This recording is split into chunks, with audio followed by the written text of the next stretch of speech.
So, minority groups increasingly fear their rights may be at risk in the US, further fueling interest in moving abroad. So, 67% of LGBTQIA plus Americans said that their rights are becoming more compromised in America.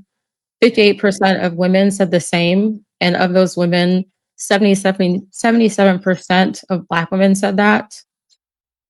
And 57% of BIPOC Americans said that. Hmm. 65% of Black people surveyed said that. That's kind of frightening, honestly. Yeah, it is. This is sort of back in the day. Now, this was back in the 40s and the 50s, where there were so many artists, authors, singers, actors, dancers who moved abroad for those same reasons. The racial tensions were not as great, and it's sort of the same thing. History, rhyming, not necessarily repeating, but rhyming. I have parents who lived before they were young adults during the civil rights movement, and they say this feels very similar to a lot of the stuff that they went through. And it's becoming, they're becoming more and more brazen, more and more emboldened to be out there yelling the racial epithets and all. It's not hidden anymore. They're not ashamed of their bigotry, it seems, anymore.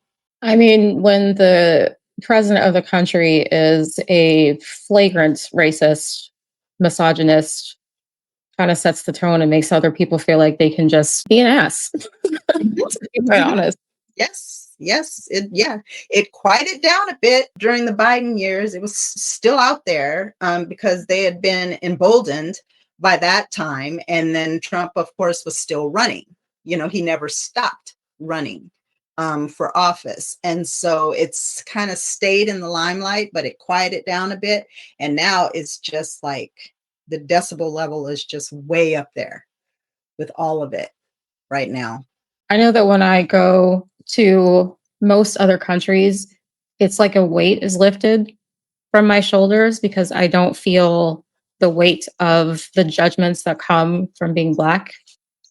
If I go to a store, like I remember being in Denmark and shopping in a store and realizing like no one's following me around waiting for me to steal something. Right. Right. And it felt so free. I was like, what does the United States do to me that I didn't realize how much of this trauma and I don't know what to call it that I was carrying around that I carry around here. It's like this armor because Yes. people just have these preconceived notions about who you are because of your skin color. Yeah. And you stay steeled up when you're out in public. I do that a lot. I do that a lot. You kind of stay steeled up. You've got these walls up. It's easier just not to let anybody even come near you. If that makes any sense. Mhm. It's almost, it almost gets you to the point where you prefer the isolation rather than going out and having to deal with and it's not even open hostility. It's just a feeling that you have when you go to certain places and people are looking at you like waiting for you to do something. Like you don't know exactly what their expectation is when you walk in the room, but it's just a very heavy feeling. It's a very weighted feeling. Yeah, it's a heaviness.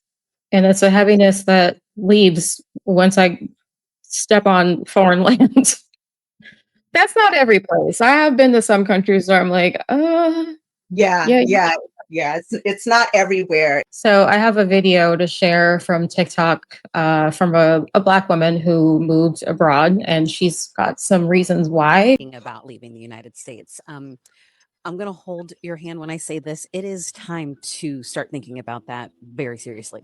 And hi, if you're new here, my name's Kara. I'm the digital nomad mom. And 2 years ago, my family and I sold everything we had to travel the world full time. And now we're currently living in Greece. I recently asked ChatGPT what are the signs of a dictatorship, and I want to share that with you. According to ChatGPT, there are 7 main warning signs to look out for. Number 1 is the erosion of democratic institutions. This is when leaders undermine the courts and also try to weaken checks and balances under the guise of stability or efficiency.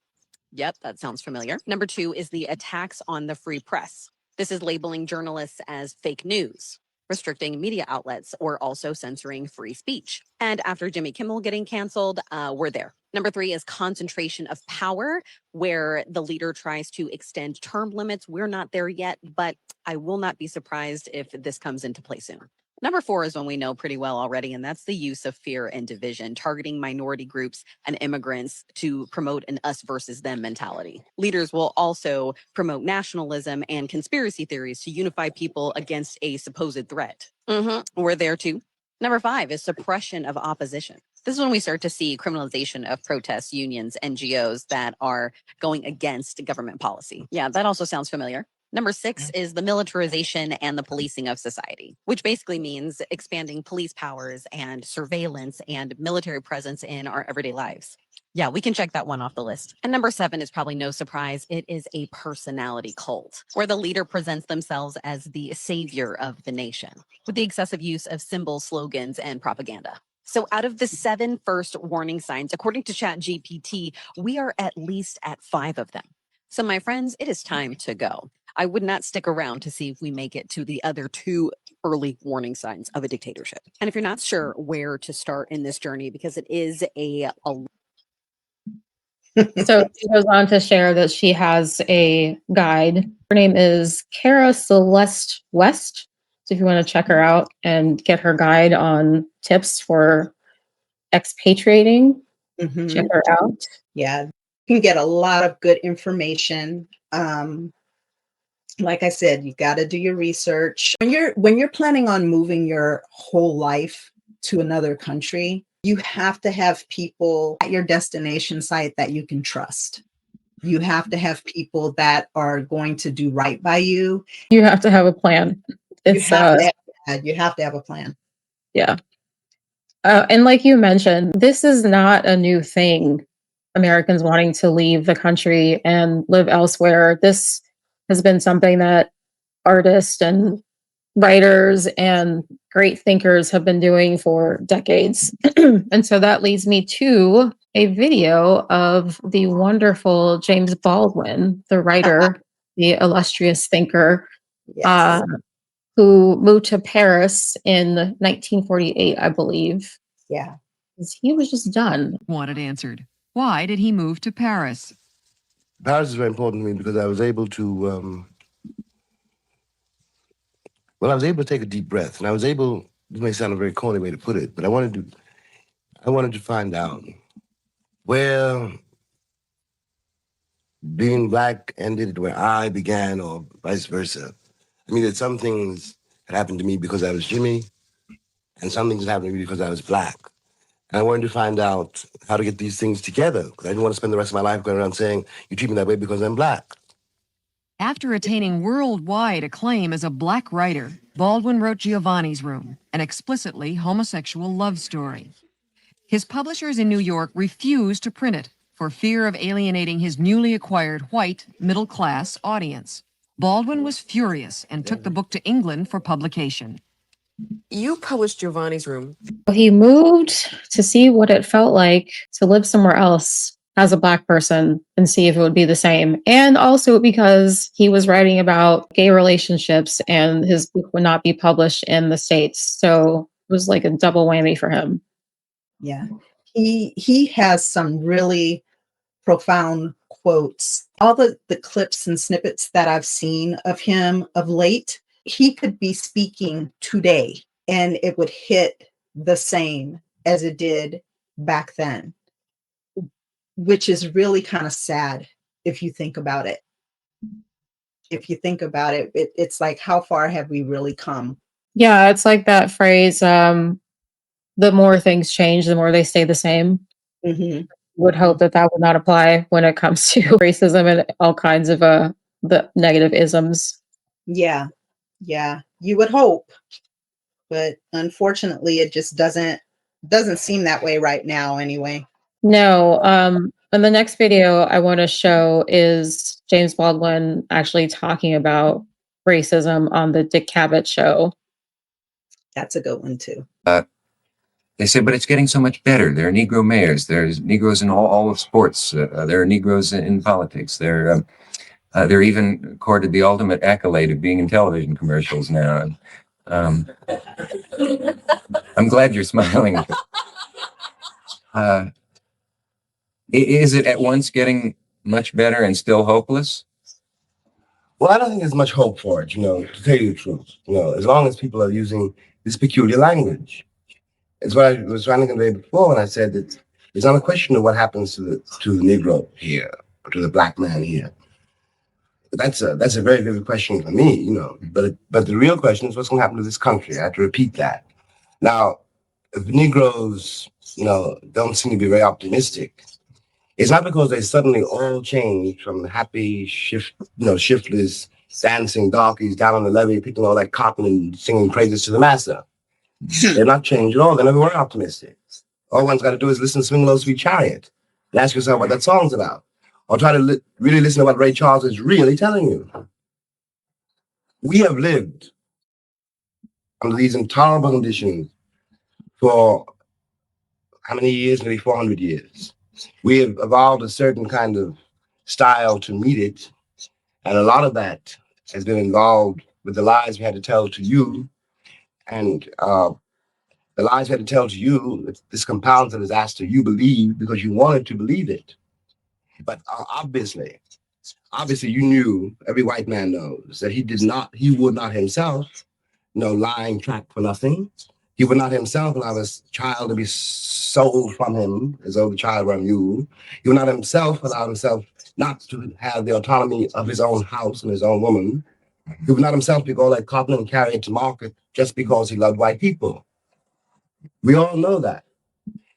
And the word Negro in this country really is designed finally to disguise the fact that when it's talking about another man, a man like you, who wants what you want. And insofar as the American public wants to think there has been progress, they overlook one very simple thing. I don't want to be given anything by you. I just want you to leave me alone so I can do it myself.